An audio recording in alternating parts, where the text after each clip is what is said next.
My name is Tjis Meliefste. So the plan for tonight is to do a 6-course menu and to start off with a few amuse-bouche, small bites together with your aperitif, and then we're going to do a 6-course menu. We try to combine a little bit of the Turkish cuisine together with my cuisine. So we use the products from here, but with my vision and with my skills to train the team of the head chef, which is doing a very good job. We try to bring some flavors from my home also. So we start off with a snack made from Dutch cheese in the shape of a fish because we are located near the sea. We're doing a beetroot dish in the shape of a rose, which is one of my signature dishes. Oyster is going to be in the menu.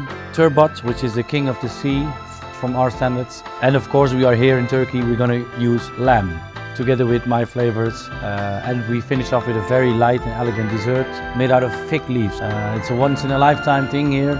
I like the hotel. Yesterday we went first in the kitchen and then we had a spa, so I'm completely relaxed. I'm really surprised by the pastry chefs. Yesterday they teach me how to make baklava. I love baklava, but I've never made the dough. This was very much fun to experience how to make baklava, which is a very unique technique.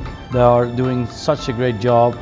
They have a beautiful team and everybody wants to learn. I called my wife and said, well, next time we're coming to Turkey, we need to stay here because it's a beautiful view. The food is nice, the staff is very friendly. So I'm happy to be here and happy to come back.